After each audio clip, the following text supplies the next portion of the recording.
What would happen, folks, if Konami suddenly decided to fire up the printing press and reprint first edition LOB, Metal Raiders, and all the OG boxes?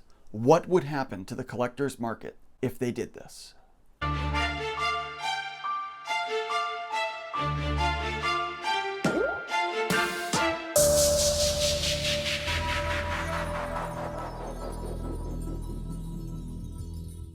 So I was thinking recently about the valuation of first edition cards. This here is a first edition copy of Garnicia Elephantis.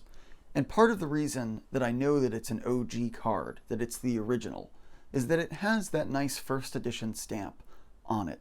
And for a long time in the vintage Yu-Gi-Oh! Collection market, people thought, well, are collectors really going to pay a premium for stuff that has a first edition stamp on it, where you could just buy up unlimited Garnicia Elephantis all day long, right? You could go on eBay, find mint condition, unlimited copies of this card until you're literally exhausted. There's just hundreds of them out there.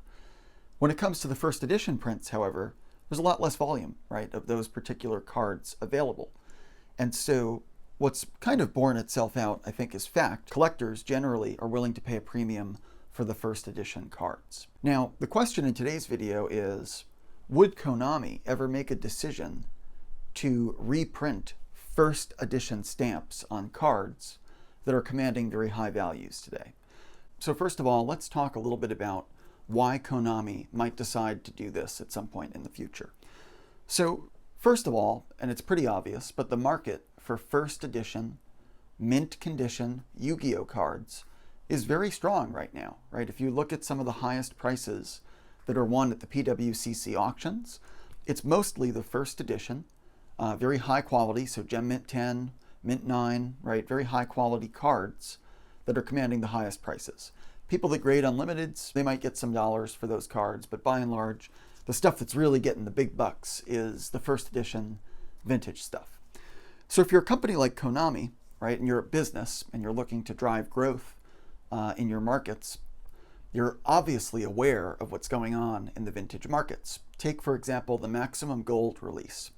It's obviously no surprise that they included some vintage stuff in there, right? They had copies of Blue Eyes White Dragon, Dark Magician, Gaia, a lot of those real mainstay vintage monsters and cards kind of spruced into the mix just to keep the collectors happy and interested.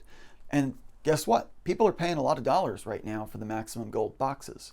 Those things are selling out a lot. There's a lot of people doing pack breaks and box openings and things like that on eBay.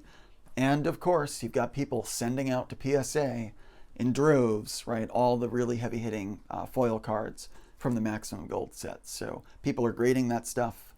They're trying to resell it and flip it and all that sort of activity. So it does prove, I think, that companies like Konami are picking up on the signals that the vintage market for collectors is very strong, and that anything that they can do to kind of scratch that itch, if you will, and address the interests of those collectors is going to be very important and valuable for their business. So it's plausible to imagine that a company like Konami might decide in the boardroom or wherever, they may say, hey, look, first edition Yu-Gi-Oh! Cards, especially from our original sets like Legend of Blue Eyes, Metal Raiders, etc., are commanding very high prices. So if we could fire up the printing press, if we could reprint boxes that are true to the original card stock, true to the original ink, true to the original aromas, whatever, right? All the stuff that collectors might think about.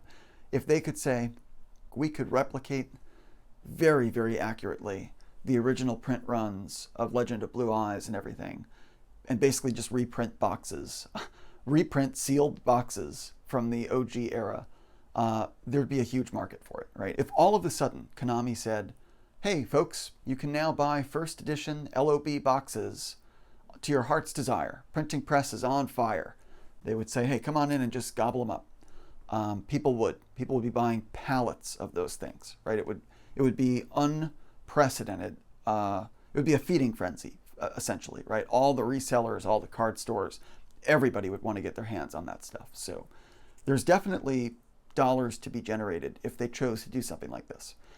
However, it's my opinion that this is exceedingly unlikely to ever happen in the future.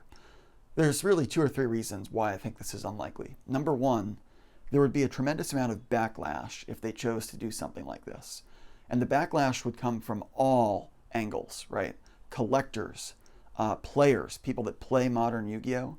Would probably be like very disturbed by these sort of practices, right? It throws into question a whole lot of their beliefs and opinions about which cards are really going to be short print, which cards are going to be rare versus not rare, how scarce they're going to be in the marketplace. It just upends every assumption that everybody has about the market for the collectible cards. So I think the collectors and the players would be very upset about this. I do think it's very probable that there would be lawsuits of some kind. The lawsuits could come from collectors or from players about false advertising, consumer deception, fraud. There's all kinds of grounds. Who knows? Like, I'm not an attorney. I can't give any opinion about whether there'd be ground or standing for some of those cases.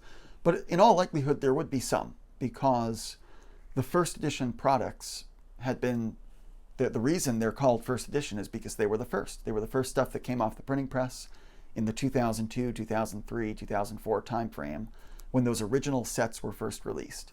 And so if you go ahead and just copycat and reprint stuff and say, oh, it's indistinguishable, we're just, reprinting in the spirit of 2002, it is very misleading and deceptive. And when people pay a premium for one thing over another, there could be some grounds there for some kind of a complaint, right, or a lawsuit. Or at the very least, it would piss off their customer community to the extent that it would probably be disadvantageous.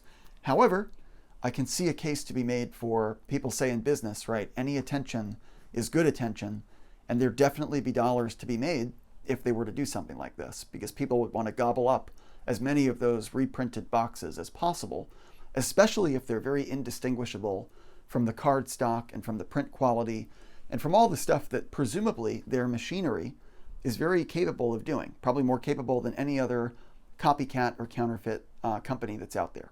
Okay, so we just talked a bit about why Konami might have an interest in trying to do a huge publicity stunt and reprint first edition boxes, right, from the original OG era.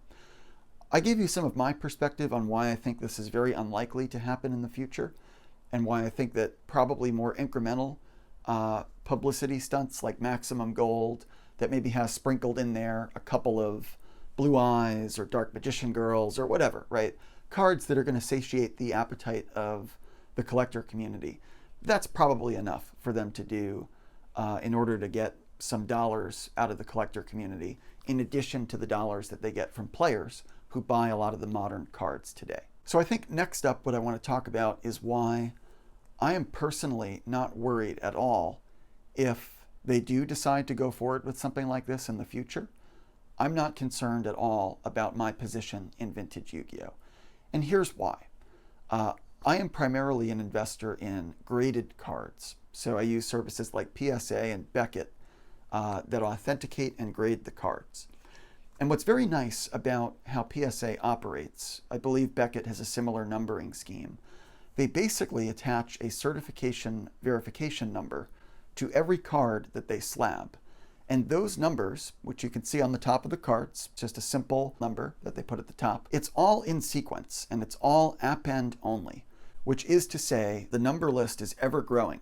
The first couple people that graded cards at PSA have a number that's just a couple digits, right? It's probably just 3 or 4 digits for some of the really original cards. The first, second, third, fourth, or fifth card PSA ever received has a much smaller certification number than the 40 million number, or whatever the figure is now today, that they're up to with respect to how many collectibles they've graded. So that if you have PSA graded cards that have very low certification numbers, you have guarantee that that stuff is old, that it was certified before all the stuff that has the much higher numbers with respect to the sequencing of those certification numbers.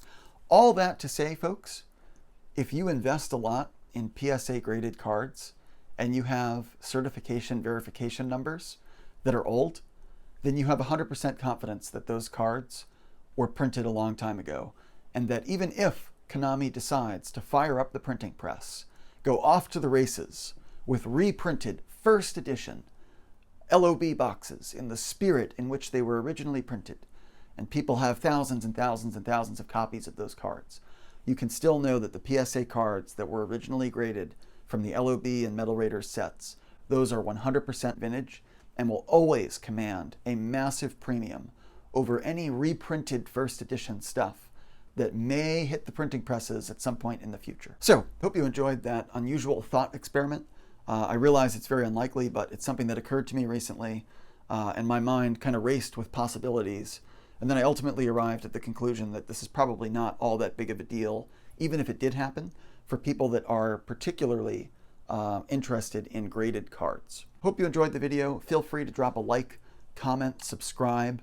I'd be interested to hear some other people's perspectives on whether or not you think this is even possible for a company like Konami to do.